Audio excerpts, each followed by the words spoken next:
번째 시간이지요. 복음은 왜 복음이 되는 것입니까? 오늘 제목을 하나뿐인 복음이라고 했어요. 복음은 왜 복음입니까? 생명과 자유와 기쁨을 주는 소식이기 때문에 복음이지요. 당시에 사도 바울 당시에 복음은 황제의 기쁜 소식, 승리의 소식, 그것이 복음이었어요. 유한결론 군사적인 용어입니다. 황제가 그 당시 로마 황제가 신이었습니다. 그래서 전쟁을 많이 해서 영토를 확장하면서 많은 나라들을 식민지를 삼았는데 식민지를 삼고 이렇게 황제가 선언하는 거죠. 여러분 나라에 로마 제국이 임했습니다. 이것이 복된 소식이다 라는 말이죠. 이걸 선포합니다. 이게 유한결론이었어요. 로마 황제로부터 바울은 로마 황제로부터 들려오는 소식이 유한결론 복음이 아니라 진짜 복음은 예수 그리스도와 복음이다 라는 것이죠. 이것이 참된 복음이다. 이 참된 복음을 받아들이고 믿는 사람들의 공동체, 이게 바로 교회다 이렇게 말을 하고 있습니다. 바울 사도는 유대민족뿐만 아니라 이방 사람들에게도 복음을 전파하기 위하여 선택받은 사람입니다. 그는 이 일을 하면서 온갖 고난을 당했었죠. 그러나 복음은 놀라운 전파력을 가지고 있었습니다. 그가 가는 곳마다 교회들이 막 탄생되는 그런 이적과 기적이 드러나게 되었습니다. 이런 놀라운 복음의 능력이 나타나기도 했지만 아울러서 교회를 막 흔들고 복음을 훼손시키는 사탄의 방해도 심했습니다. 이방 지역이고 또 헬라 문화권에 이제 속해 있는 이 갈라디아 지역 교회에도 이제 거짓 교사들이 들어와서 율법주의 교리를 가르치며 복음을 왜곡시키고 있었습니다. 그래서 바울은 함께 있는 동역자들과 논의하고 막 숙고해서 갈라디아에 있는 여러 교회들에게 편지를 보내자. 그래서 편지를 보내게 된 것입니다. 먼저 자신의 사도성의 문제를 삼고 있는 그들에게 자신은 사람들이 준 어떤 권한이나 사람들의 임명을 받아서 사도가 된 것이 아니라 그리스도와 하나님 아버지께 직접 받은 것이다 라고 정당성을 확고히 1절에 했습니다. 그리고 그들에게 하나님 우리 아버지와 주 예수 그리스도의 은혜와 평강이 있기를 축복했어요. 그들에게 그리고 문안을 합니다. 그러면서 이 은혜와 평강이 임하는 것은 그리스도께서 우리 죄를 대속하기 위해서 자기 몸을 제물로 바치시고 우리를 이 악한 세상에서 건져주셨기 때문이다 라고 하였죠. 모든 사람들이 이 구원을 경험하고 하나님의 자녀가 되는 것이 하나님의 계획이다. 하나님 모든 사람들이 다 하나님의 자녀가 되는 것이 그렇게 만드는 것이 하나님의 계획이라는 것입니다. 그러므로 그리스도와 하나님께 영원토록 영광 받으실 것이라고 이렇게 찬양 올려드렸습니다. 그리고 이렇게 문안 인사를 마쳤습니다. 이렇게 편지 서론 부분을 마친 다음에 이제 본론으로 이제 들어갑니다. 그러면서 먼저 갈라디아 교회들의 신앙의 흔들림에 대해서 전반적으로 책망을 하고 있습니다. 첫 번째 이제 본론에 들어가면서 6절을 함께 보면 그리스도의 은혜로 너희를 부르신 이를 이같이 속히 떠나 다른 복음을 따르는 것을 내가 이상하게 여기노라 이렇게 말하고 있습니다. 무슨 말입니까? 그들의 변덕에 대해서 너무 놀랍다는 거예요. 그리스도의 은혜로 여러분을 부르셨잖아요. 여러분을 부르셨는데 자신들을 부르신 그분을 어떻게 그렇게 쉽게 배반할 수 있냐는 것이죠. 어떻게 다른 복음을 마음에 담고 그 복음에 마음을 기울일 수가 있겠느냐라는 것이죠. 있느냐는 것이죠. 그들이 전하는 메시지는 복음과 완전히 차이가 있는데 자신이 복음을 전했는데 그 복음에 완전 차이가 나게 전하고 있는데 어떻게 그 복음에 그렇게 쉽게 마음을 기울이냐 이렇게 책망하고 있는 거죠. 그 메시지를 받아들이는 것이 바울이 너무 놀랍다는 거예요. 놀라고 이상한 일이라는 겁니다. 이분 본설만 이 6점을 봐도 이 갈라디아 교회의 상황이 어땠는지 짐작이 되지 않으십니까? 바울은 그리스도의 은혜의 복음을 전했는데 그들은 완전히 돌변해가지고는 다른 복음을 받아들이고 있었다는 거죠. 얼마나 바울의 입장에서 속이 상했을까요? 저도 이렇게 생각만 해도 막 화가 나는 것 같습니다. 절망스러운 마음이 막 들 것 같아요. 실컷 이렇게 막 열심히 기도해서 그들을 위해서 사랑의 마음을 품고 복음을 전했는데 순식간에 돌변해서 다른 말을 하고 있어요. 정말 절망스러운 마음이 들 것 같습니다. 바울은 하나님의 명령에 따라 성령의 인도함을 받아서 산 넘고 물 건너 생명을 바치어가면서 복음을 전했잖아요. 그랬는데 그래서 믿음으로 교회가 세워졌는데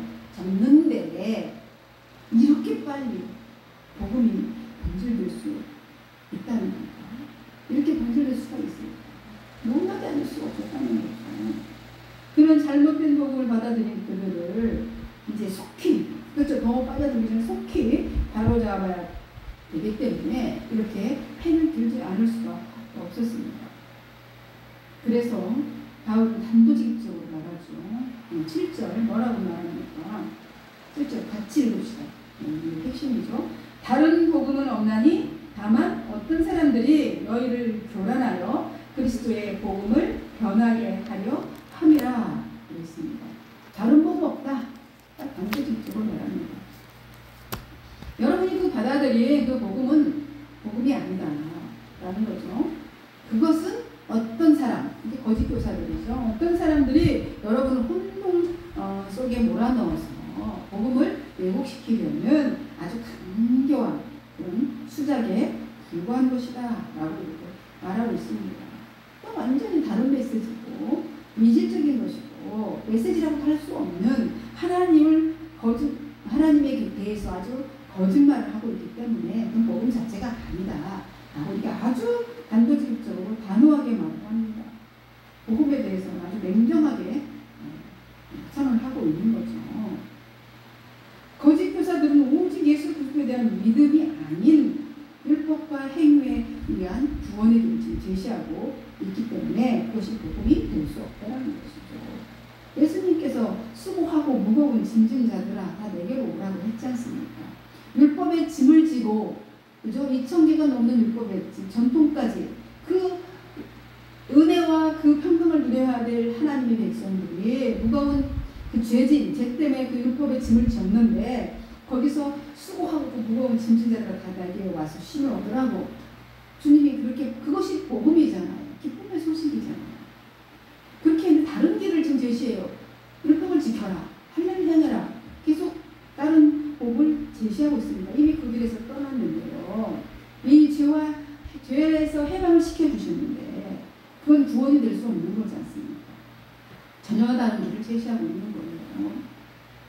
여러분 복음은 자유와 생명과 기쁨인데 이렇게 반대되는 유사한 어떻게 보면 예수는 믿어야 돼.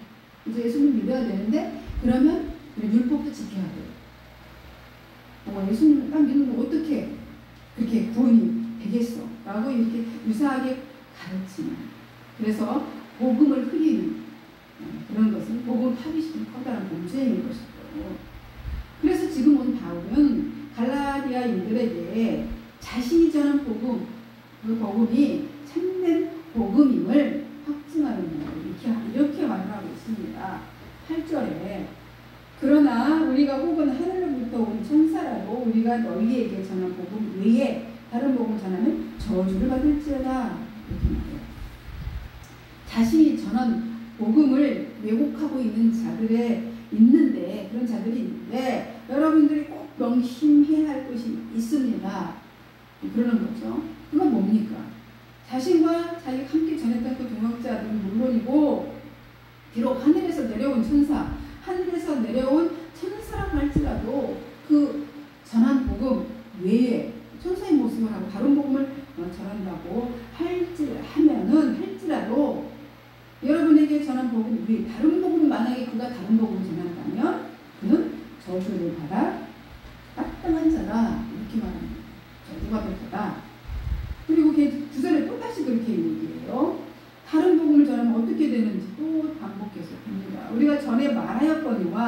내가 지금 다시 말하노니 만일 누구든지 너희가 받은 것 외에 다른 복음을 전하면 저주를 받을지어다. 저주받으려. 전에도 말씀했지만 이제 또다시 말한답니다. 아무리 유명하고 대단한 사람이 와서 아무리 대단한 훌륭한 사람이 와서 이 메시지 외에 이 복음 외에 다른 것을 전하는 사람이 있다면 그는 저주받을 자다. 마땅한 자다라고 말하는 겁니다. 이 복음을 변질하는 죄, 그죠? 성령 해방죄죠. 이 죄가 얼마나 큰지 두 번씩이나 강조해서 나갑니다. 저주를 받아 마땅하다. 이렇게 성경에서 강조하고 있는데 다른 복음 전하는 자들이 아직도 있지 않습니까? 강조를 하고 있습니다. 결국 우리가 싸워야 하는 것은 혈과 육의 싸움이 아닙니다. 바로 진리죠. 진리에 대한 진리에 싸우는 것입니다. 그때도 이렇게 처절하게 진리와 싸웠습니다. 지금도 똑같은 것 같죠. 끝까지 사단은 대적합니다. 하나님께 대적하고 끝까지 진리를 대적하고 왜곡시키는 게 사탄이 하는 일이에요. 사탄들과 더불어 춤추면 안 되겠죠. 세상 온갖 사상, 교리와 교육, 문화가 들어와서 복음을 흘려요. 그래서 복음을 흘릴지라도 절대 변하지 않는 것은 오직 진리입니다. 이것을 지켜내야 하는 것이 우리의 사명인 것이죠. 진리를 아는 자, 진리에 속한 자, 우리는 이것을 지켜내야 될 사명자입니다. 사도 바울도 믿는 사람들은 주의 군사니 그랬어요. 군사라는 표현을 했습니다. 영적인 아들 디모데에게 편지를 보내면서 너는 그리스도의 좋은 병사다. 디모데후서 2장 3절에 이렇게 말했습니다. 여러분, 병사는 어떤 사람들입니까? 전쟁을 대비해서 훈련하는 훈련자들입니다. 훈련받은 자들, 병사. 그리스도인은 진리 전쟁을 위해서 훈련된 좋은 병사가 되어야 되는 겁니다. 우리 지금 훈련받고 있는 좋은 병사가 되기 위해서 매일매일 우리는 훈련을 받고 있습니다. 누구에게? 대장 되신 예수 그리스도에게. 그리스도가 대장이시죠. 십자가 군기를 높이 들고 이제 진군하는 거죠. 세상의 악한 영과 싸워야 합니다. 그죠? 우리가 대충 해서와는 안 되죠. 대충 싸우면 죽잖아요. 전쟁편하고 대충 하면 죽어요. 피 흘리기까지 사도 바울은 싸운다라는 것에서 영적 싸움을 그렇게 표현했습니다. 우리 군사는 대장에게 리더십에게 무조건 복종해야 되는 거죠. 만약에 대열에서 이탈하면 죽어요. 죽습니다. 그 대열 안에 끼어 있어야 되는 겁니다. 바울은 이처럼 강경하게 말하고는 이렇게 말해요. 10절에 이제 내가 사람들에게 좋게 하랴 하나님께 좋게 하랴 사람들에게 기쁨을 구하랴 내가 지금까지 사람들의 기쁨을 구하였다면 그리스도의 종이 아니니라 이렇게 말합니다. 내가 다른 쉬운 성경에는 이렇게 말해요. 내가 지금 사람들의 마음을 기쁘게 해주려고 애쓰는 사람인 것 같습니까? 아니면 하나님을 기쁘게 해드리려고 애쓰고 있는 것입니까? 아니면 하나님을 기쁘게 해드리려고 애쓰고 있는 것입니까? 자기가 언제 사람들의 환심을 사려고 애쓴 적이 있습니까? 라고 말했습니다. 표현이 같은 번역인데 개혁성경에 있는 것이 확 닿긴 하죠. 내가 사람들에게 좋게 하랴 하나님께 좋게 하랴. 그러니까 만약 사람들에게 환심을 사려고 자기가 했다면 자기는 그리스도의 종이 아니다 라는 것이죠. 그래서 자신은 마음을 감찰하시는 하나님을 기쁘시게 하려는 것뿐이라는 거죠. 그런 직분과 사명을 맡겨주신 하나님께 자기는 복종한다라는 것입니다. 만약 자신이 대종들의 박수 받으려고, 그죠? 대종들의 박수를 받으려고 애쓰고 사람들의 막 비유를 맞춰주고 호감을 얻어가지고 인기 강사, 그 당시 인기 강사가 되는 분 아닌 거잖아요. 지금도 그렇죠. 인기 강사가 되는 것이 목표였다면 자신은 그리스도의 종이라고 할 수 없다 이렇게 말합니다. 그러면서 또 아주 부드러운 것 같지만 아주 강하게 이렇게 말을 또 합니다. 단호하게 형제들아 이렇게 부드럽게 불러요. 그것은 단호합니다. 형제들아 내가 너희에게 알게 하노니 내가 전한 복음은 다른 사람 뜻을 따라 된 것이 아니니라. 형제들아 당신들이 꼭 알았다. 알할 것이 있는데 그것은 바울 자신이 전한 이 복음은 절대로 사람들에게서 비롯된 것이 아니라는 사실을 알라 이 말입니다. 갈라디아 교인들에게 전한 그 복음은 사람들에게서 받은 것이 아니라 그렇다고 누구에게 가르침 받은 것도 아니고 오직 예수 그리스도께서 자신에게 직접 계시해 주신 것이라는 것입니다. 바울에게 지금 가장 중요한 것은 뭐가 있습니까? 지금 거짓 교리에 현혹돼 혼란에 빠진 교인들에게 자신이 전한 복음이 참 복음이라는 것을 가르치는 여기에 지금 포인트가 있지 않습니까? 그러기 위해서는 지금 자신이 사도라고 인정하고 있지 않는 그들이 사도라고 인정하고 있지 않는 우리에게 자신의 이 사도직에 대해서 정당성을 확증해야 하잖아. 그죠? 내가 사도다라는 것을 확증해야 합니다. 그래서 자신이 어떻게 사도가 되었는지 그 과정을 설명하기 시작해요. 먼저 자신이 회심하기 전에 어떤 사람이었는지 13절, 14절에 이렇게 말해요. 내가 예수를 만나기 전에 내가 이전에 유대교회에 있을 때에 행한 일을 너희가 들었거니와 하나님의 교회를 심각해 하여 멸하고 내가 내 동족 중 여러 언급자보다 유대교를 지나치게 밀어 내 조상의 전통에 대하여 더욱 열심히 있었으나 했죠. 전에는 어땠냐면 여러분도 들어서 알겠지만 유대교회가 있을 때는 그렇죠. 나는 하나님의 교회를 인정사정 없이 막 박해했고 그 일에 막 전력을 다했습니다. 그 당시 나는 믿는 사람들을 모조리 없애버리고 철저히 어떻게 했다 교회를 파괴하려고 했단 말이야. 그러니까 어느 누구보다도 나는 이 일에 앞장서서 철저히 그렇게 했었고 철저히 나는 유대교 신자였다 이 말이죠. 그래서 조상들의 전통을 지키는 일에도 열성이었다라고 이렇게 말하고 있는 것입니다. 그러나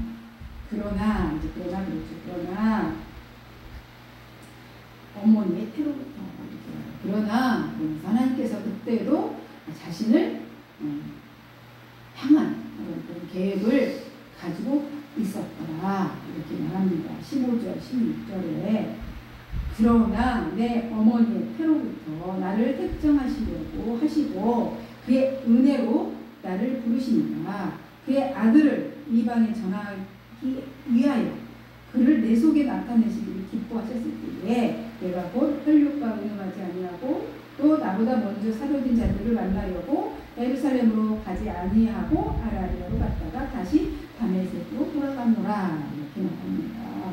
그러니까 바울 자신이 사도가 어떻게 됐는지 어떻게 되게 되었는지 그렇게 내려고 말하는 것입니다.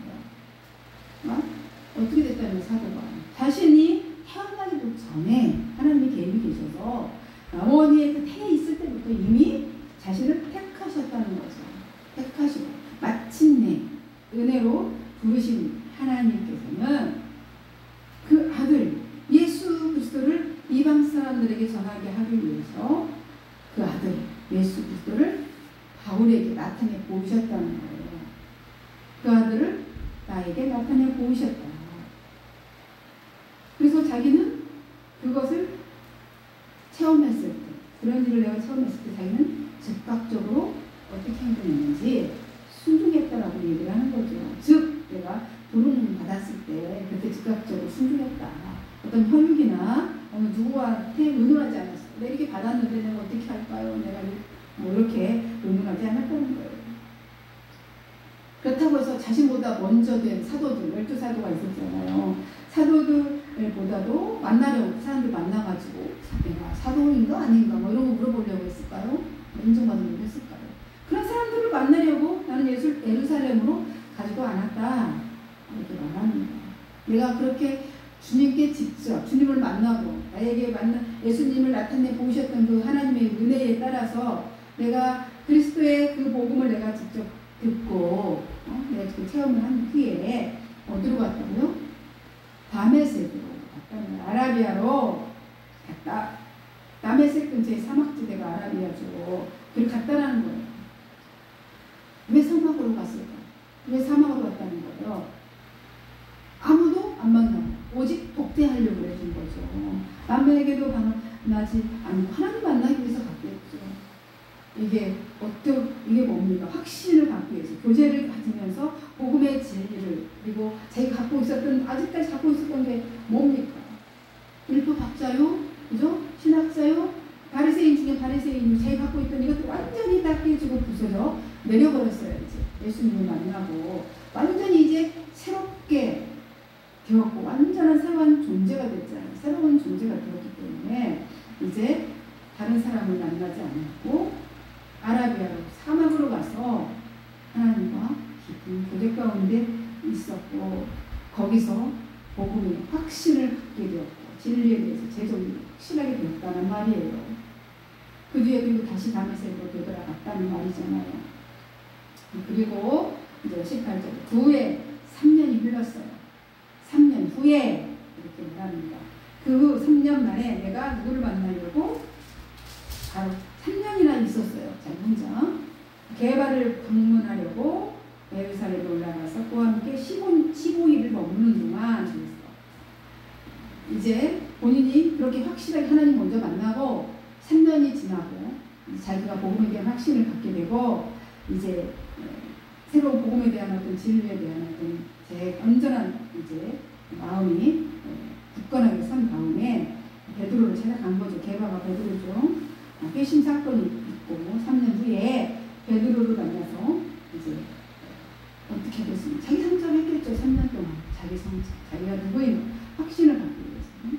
또 베드로를 만나서 자신이 전하는 말을 이제 서로 내가 이 말을 확증을 하려고 사도 베드로가 그죠? 사도 중에 또 사도니까 그게 확신한가 내가 알고 그 복음에 대한 확증 비교해보면서 받으려고 아마 갔을 것입니다.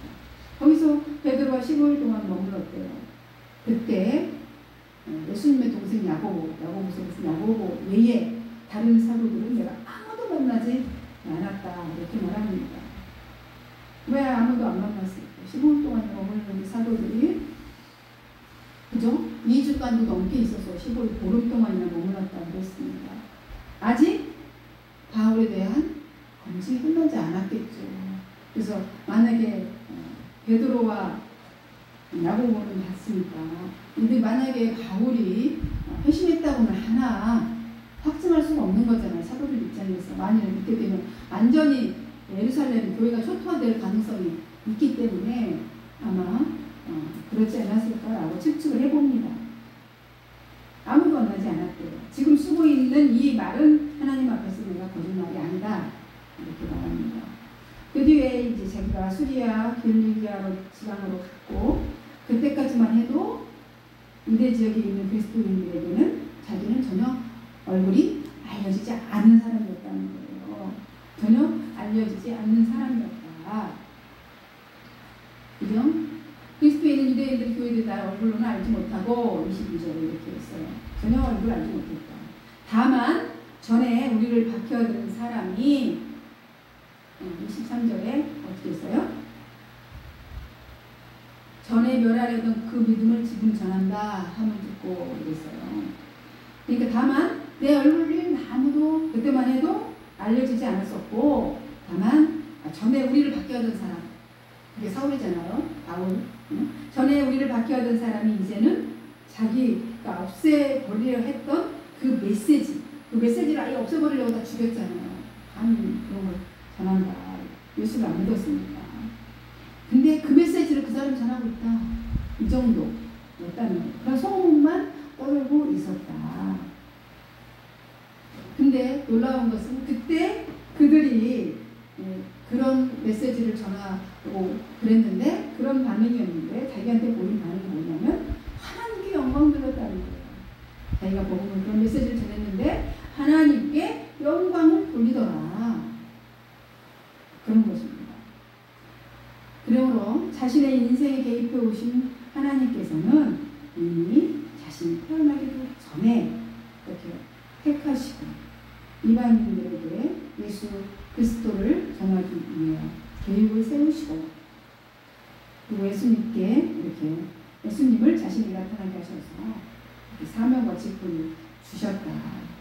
말을 이렇게 내려고 쭉 말하고 있습니다. 어떻게 내가 사도가 되었는지 그 내력을 말하고 있는 겁니다. 따라서 자신이 전하고 있는 이 복음, 이것은 참 복음이라는 거죠. 다른 복음은 없다라는 거예요. 이 복음이 참 복음이에요. 직접 나는 주님께로부터 받은 복음이다. 누구든 다른 복음을 전하면 그는 저주를 받아 악당하는 거예요. 그러니까 황제가 신비한 황제로부터 요한계열 복음, 너희는 나의 신분 백성이 되었다. 로마가 제국이 임했다. 너희 나라에. 이것이 복음이 아니라 하나님의 나라, 예수 그리스도 하나님의 나라 너희에게 임했다. 너희가 죄에서 자유함을 받아서 해방되었다. 구원받았다. 이것이 복음이라는 거예요. 참 복음이라는 겁니다. 다른 복음은 없다는 거예요. 만약에 다른 복음을 전하면 그는 복음을 훼손시키고 무너뜨리는 행위라는 것입니다. 오직 진리는 하나. 누구죠? 예수 그리스도 한 분이십니다. 생명과 자유와 기쁨의 소식입니다. 본인이 예수님 본인 자신이 요한복음 14장 6절에 그렇게 말씀하셨잖아요. 나는 진리요 생명이요 길이니 나로 말미암지 않고는 아버지께로 올 자가 없느니라. 본인이 길이고 진리요 생명이에요. 예수님이. 이거 외에 다른 것은 없습니다. 오늘도 우리 생명, 새 생명 오늘도 우리에게 허락해 주신 하나님 영광 올려드려 감사드립니다. 그래서 이 진리를 위해서 우리가 이 세상에 나아가서 피 흘리기까지 싸우려 합니다. 이렇게 진리에 위한 십자가 분별을 들어서 한 주간 잘 살아내시길 바랍니다. 기도하겠습니다. 하나님 감사합니다. 오늘도 우리를 십자가의 군사로 불러주신 영광을 입었습니다. 하나님 감사합니다. 우리가 주를 위해 주님이 대장 되셔서 절대 죽지 않는 싸움, 우리가 이제 함께 동참만 했다는 것만으로도 영광입니다. 아버지 주의 군사로 또 한 주간도 살아내게 하옵시고 저희를 대장 되신 예수님께서 인도해 주시옵소서. 감사하고 축복하고 예수님의 이름으로 기도하옵나이다.